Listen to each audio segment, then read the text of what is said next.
of the United States, please welcome Vice-President Al Gore. And what are you... Well, first of all, let me ask you this question, because there's a rumor, I don't know if this is true or not, that some scientists are trying to figure out a way to block the sun to try to slow down global warming. Yeah, it's a measure of the feeling of desperation that some of them feel. Are they really thinking they could do that? Well, some of them are seriously proposing, and I think it's completely nuts. Yeah. You put another kind of pollution, sulfur dioxide, up to orbit, cover the atmosphere. The sky won't be really blue in the way it is now anymore, but it would block out some of the sun's heat so that we wouldn't have to take the difficult steps to stop spewing all this global warming pollution into the atmosphere. And of course, there are a lot of problems with what they're proposing. It turns out plants need sunlight. Yes. It wouldn't stop the acidification of the oceans, and it really should be yet another wake-up call for why we need to stop putting all this pollution up there. We put 90 million tons every day up there, and that's what's drying out the soil, 60% of the country in drought last year. That's what's contributing to the worsening of these fires in the West.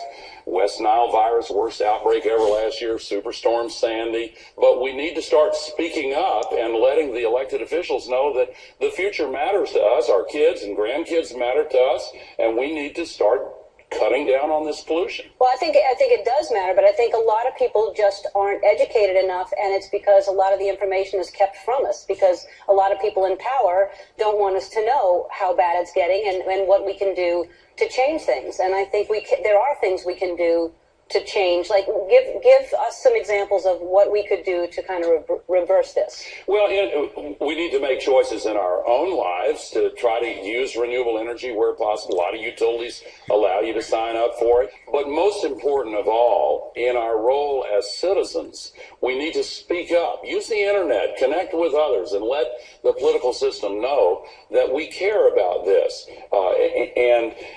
Winning the conversation is the key to a lot of changes. I remember when I was a young boy in Tennessee, when we won the conversation on civil rights, I remember one of my friends made some semi-racist comment, and another friend said, "Hey, man, we don't go for that anymore." And that was during the time when that conversation was won.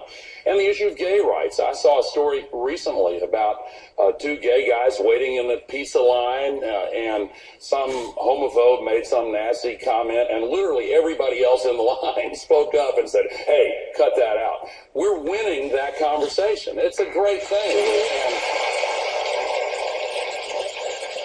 there's a lot, the evidence is everywhere, with all these superstorms, with the flooding, with everything.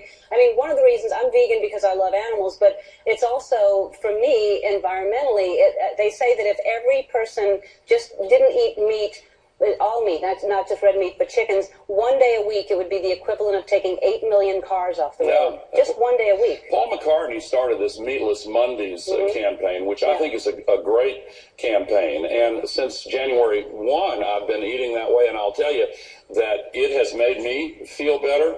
And so one day a week has got to be good for you, good for the environment. I recommend it. Yeah.